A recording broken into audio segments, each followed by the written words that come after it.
the DYU D3F.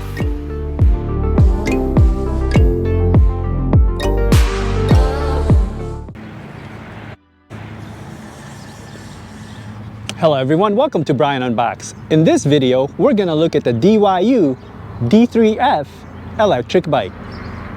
Here's a look at how the bike comes in when it's delivered. It's packaged well and the box is not too heavy compared to other e-bikes. There is minimal assembly required as it comes pretty much assembled. The user manual does a good job on walking you through the process. With the bike, you get the charger, pedals, rear fender, and user guide. Just to highlight the assembly process, basically you have to unfold the handlebar stem and then lock it into place. Adjust the handlebar angle, install the pedals, install the rear fender, and attach the seat. Briefly going over some specs, this has a metal frame. It has a small compact design that comes in at 37 pounds, 250 watt rear motor, 36 volt 10 amp hour battery, and it takes 5 to 6 hours to charge. Simple LED lights for the dash indicator. Twist throttle, 15.5 mph top speed, and a range of 15 to 35 miles. Single speed, front and rear lights, front and rear fenders. Ideal rider height is 4'11 to 6'1, and it has a max payload of 265 pounds. I'll walk through around the bike. You'll see that the front has the folding mechanism, front light, 14-inch tires, mechanical disc brakes, and front fender. Looking at the middle and towards the rear, you can see the battery, the charging port, kickstand, mechanical disc brakes, rear light, and rear fender.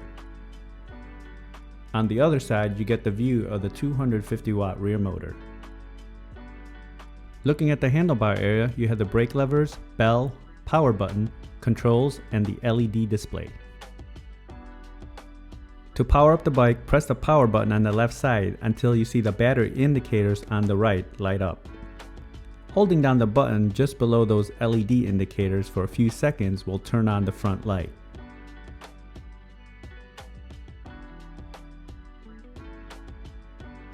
The rear light is turned on manually and you can press the button to cycle through the different modes.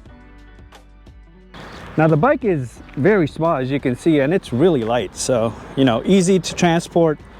Basically you can adjust the handlebars here, lifting up the lever. You can adjust the angle, and then you can collapse the stem here. So basically just pull on the lever and then it goes down, and then you can easily transport it.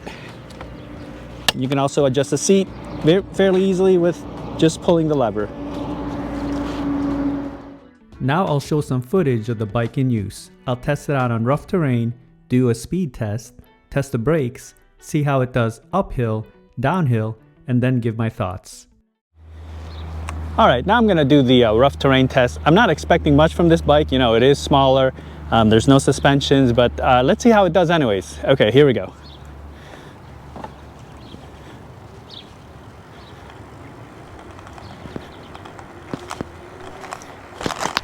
All right, we're definitely feeling the bumps here. Yeah, it's probably best to just keep it on smooth surfaces.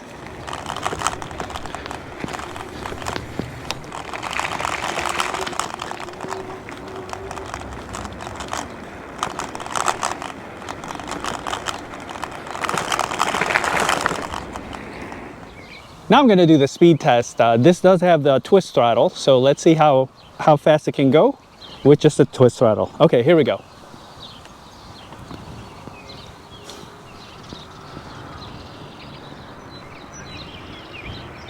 All right, we're up to 8 miles per hour right now. Just a steady acceleration.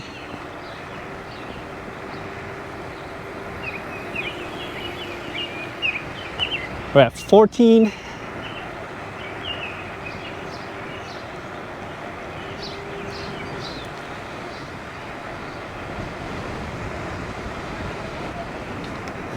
So it looks like we're holding about 13 or 14 miles per hour.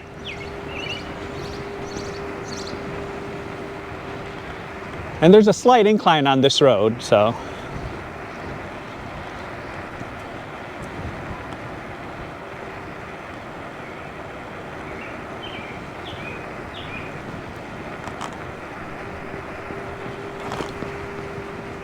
So 14 miles per hour with the twist throttle. Now I'll test out the brakes. I'll take it to max speed, and once I come into view, I'll hit the brakes and you can use the parking lines as reference.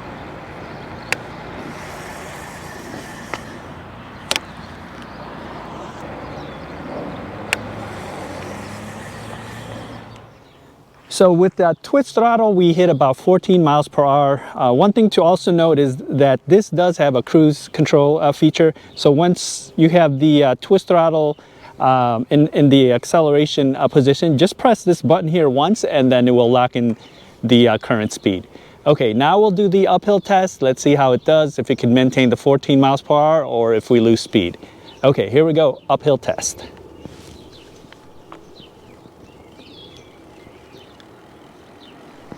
All right, just slow going here now, picking up some speed. Okay, we're about 14 miles per hour as we begin the climb here.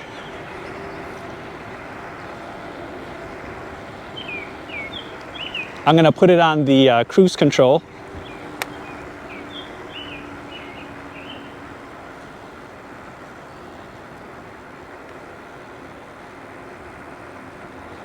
Okay, so we're losing some speed. Not too bad. We're at 11 now. Okay, take it off cruise here. Just do it manually, let's see. So it looks like we're holding 11. Began the climb at 14 and lost a few there, but not bad at all. All right, it's gonna go downhill here a little bit and then into the turn.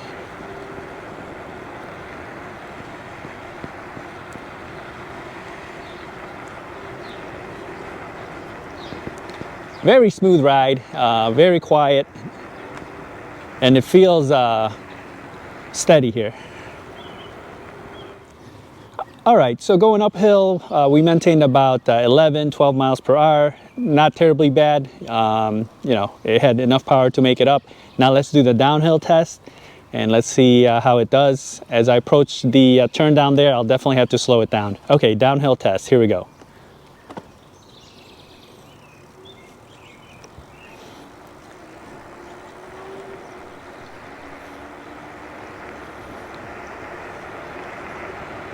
All right, we're at 15, 16, 17, 18, approaching the turn. All right, nice and stable. I'm hearing no noises, no rattles.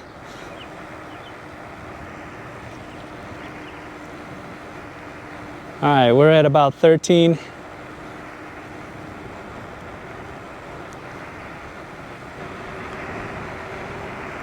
Picking up some speed here, 16, 17. Here are my thoughts on the bike. You can be up and running in no time as there's really nothing to the assembly process. The build and quality is solid. I didn't know what to expect initially for it being a smaller bike. It feels well put together and it's lightweight. It has a matte black finish and a unique shape in the frame. There were no scratches or imperfections on the bike. Cable management is ran well. No wires really stick out. I like the fenders along with the front and rear lights that are included. The ride was comfortable. The saddle is wide and soft. There were no rattles, vibrations, or noises, and the steering felt stable throughout my testing. I like the ease of being able to adjust the handlebar angle, and it also folds. It makes transporting it a lot easier. The handlebar is a good length as well, and there's room to add additional lighting or accessories. Rough surfaces will be bumpy as you saw through my test, and it's probably best just to keep it on smooth roads. The 250 watt motor was surprisingly powerful and quiet. It was able to handle the inclines with just a little speed loss. With the twist throttle, I was able to reach 14 miles per hour, and this has a top speed of 15.5 miles per hour and a range of up to 35 miles. This will also depend on the throttle usage, weight, and environment that you're in. The brakes grab down quick and there's solid stopping power. This doesn't have an LCD display, just LED lights to indicate the battery level. It keeps it very simple and minimalistic. Overall, I feel this is a good small e-bike. It was actually fun to ride during my testing. You'll have no issues getting around. Speed is a bit on the slower end, but it gets the job done. I can see this being used for the last mile commute or those that are seeking something ultra portable. It's easy to maneuver, lightweight, and you can take it on the go. So that is my review of the DYU D3F electric bike. If you like my video, go ahead and hit that like button, and if you haven't subscribed yet, hit that subscribe button as well. Until next time, this is Brian Unboxed. Take care, everyone.